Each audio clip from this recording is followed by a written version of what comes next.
It's 7:46 at KNEB, 32 degrees, on our way to about 65 today.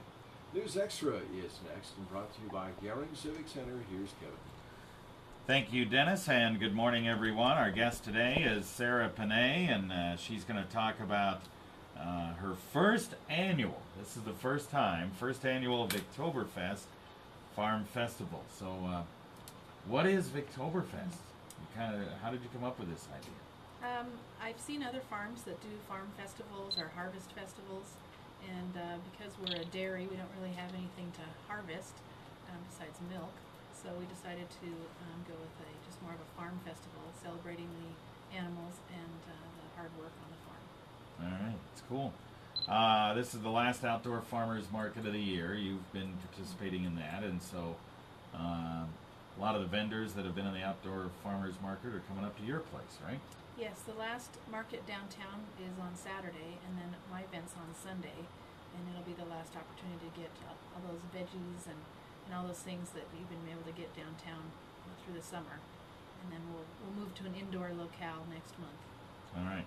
So this is Sunday, October 23rd, this Sunday, 11 a.m. to 4 p.m. And what type of things will people be able, they'll be able to do a lot of things in that time frame, but let's just kind of roll down just some of the list here.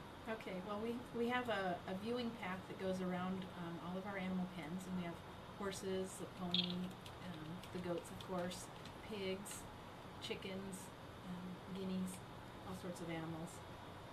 And then we also have some viewing windows into the cheese room and into the milking parlor, and we'll have those open so people can go in that area, even though it is still under construction.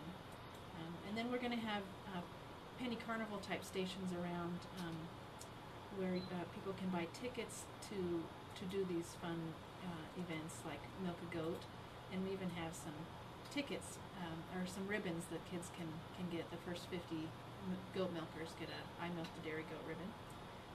Other things like pony rides and a corn dig box, and that kind of thing. Sounds like fun.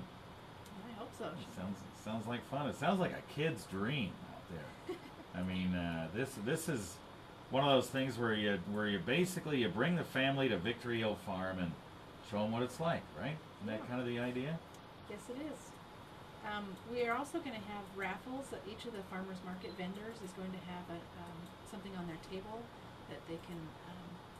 Extra tickets can be put in the raffle to get those items. The tickets are $1 each, or 6 for $5, and we're going to use those for a lot of the events, including lunch, just so we don't have to handle cash at all these different stations around the farm.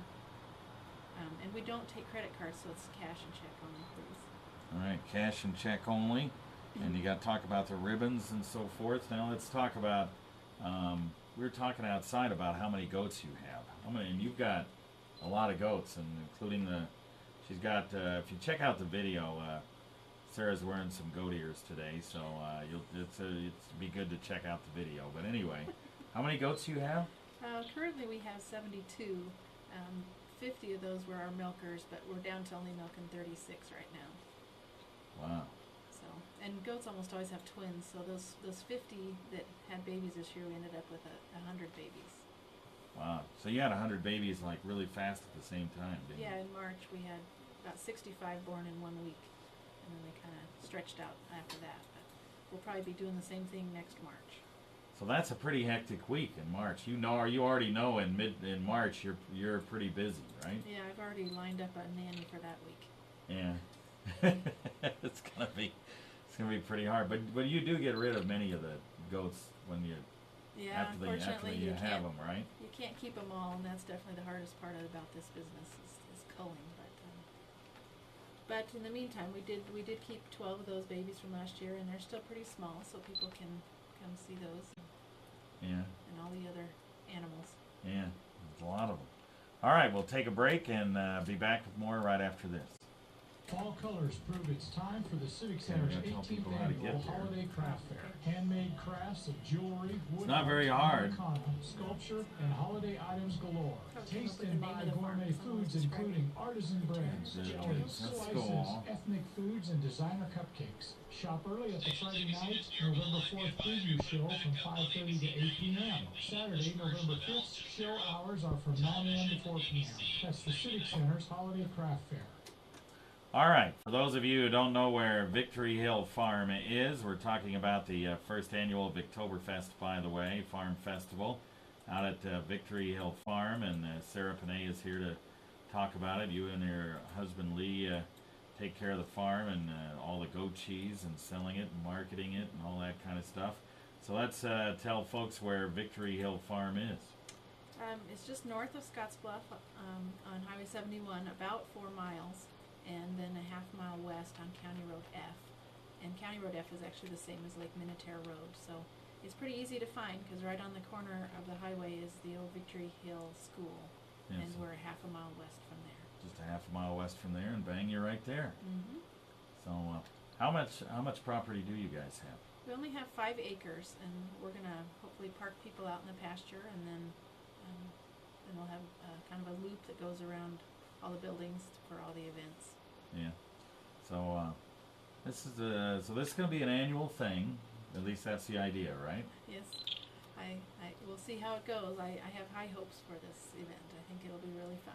Well, you're getting a lot of good mark. I mean, not only on this show, but boy, you were front page in the paper right there above the fold, and I mean that was That's a little surreal.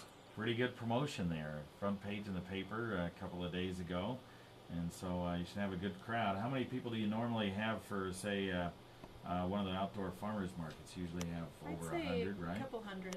Couple hundred. We're planning. We're gonna have a lunch vendor, hot dogs and nachos and that kind of thing, and we're planning for at least 300. But who knows? We could have the whole county. Yeah, the whole county could be there. That's for sure. And it should be pretty good weather. I think you're hitting it right before the storm comes in on Monday and Tuesday, so Yeah, that's lucky good. us. And I know there's lots of other events going on, so hopefully with the 11 to 4, there's enough time for people to come out to our farm and also do other events around town. And maybe go out to the 50th anniversary celebration, Yeah, I the could birthday see my- party over at the North Platte Valley Museum. Exactly. Maybe head over there right after you're done with this. So anyway, 11 a.m. to 4 p.m. It's this Sunday out at Victory Hill Farm, Victoberfest. And again, the location just 4 miles north of Scottsbluff on Highway 71, then a half mile west, and bang, you're right there on County Road F. All right, thanks. Have a good time this weekend. Thank you, Kevin. You bet. All right, back to you, Dan.